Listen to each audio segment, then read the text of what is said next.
ഈശോ മിശിഹായ്ക്കും സ്തുതിയായിരിക്കട്ടെ. ഞങ്ങൾ ബാംഗ്ലൂരിൽ 2-3 സ്ഥലത്ത് താമസിച്ചിട്ടുണ്ട്.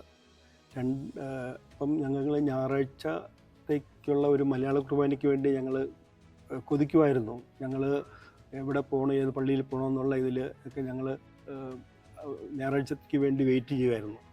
അപ്പോൾ ഞായറാഴ്ച ഒരു കുർബാന മാത്രം കണ്ടാണ് ഞങ്ങൾ ഇതുവരെ 10 വർഷത്തിന് മുമ്പ് വരെയും ഞങ്ങൾ ഇവിടെ ഉണ്ടായിരുന്നത്, ബാംഗ്ലൂരിൽ ഉണ്ടായിരുന്നത്. 24 വർഷത്തിന് മുമ്പാണ് ഞാൻ ഇവിടെ വീട് വെച്ച് വരുന്നത്, ഞാൻ നഗറിൽ. അപ്പം എനിക്കൊരാഗ്രഹം ഉണ്ടായിരുന്നു, ഞങ്ങളുടെ വീട്ടിൻ്റെ അടുത്തായിട്ട് ഒരു പള്ളി വരണമെന്നുള്ളൊരു വളരെ ഒരു ആഗ്രഹം ഉണ്ടായിരുന്നു. ആ 10 വർഷത്തിന് മുമ്പ് പള്ളി വരുന്ന ആ സമയങ്ങളിൽ എനിക്ക് മാതാവ് സ്വപ്നത്തിൽ പ്രത്യക്ഷപ്പെട്ടെനിക്ക്.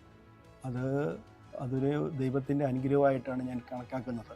ആ സമയത്താണ് ഡേവിസ് അച്ഛൻ ഇവിടെ ഞങ്ങളുടെ ഇടയനായിട്ട് വന്നിട്ട് ഈ പള്ളി രൂപീകരിക്കാനായിട്ട് ഒരുങ്ങിയത്. ഡേവിസ് അച്ഛനെ ഞങ്ങളുടെ ഇടയനായിട്ട് കിട്ടിയത് ഞങ്ങളുടെ ഒരു ഭാഗ്യവും അനുഗ്രഹവുമാണ്. ഞങ്ങളെ സംബന്ധിച്ചിടത്തോളം ഈ പള്ളി ഒത്തിരി അനുഗ്രഹമുള്ള ഒരു മാതാവിൻ്റെയും ഈശോയുടെയും ഒരു അനുഗ്രഹമുള്ള ഒരു പള്ളിയാണിത്. അതിൻ്റെ അനുഗ്രഹം ഞങ്ങൾ അനുഭവിച്ച് അറിഞ്ഞിട്ടുള്ളതാണ്. ഞങ്ങൾക്ക് കിട്ടിയ ഈ വളരെ ദൈവാനുഗ്രഹങ്ങൾക്ക് ഞങ്ങൾ ദൈവത്തോട് നന്ദി പറയുന്നു. Thank you all parishioners. Thank you Davis അച്ച. Thank you Jesus. Thank you, Jesus, for all the blessings received. Praise the Lord.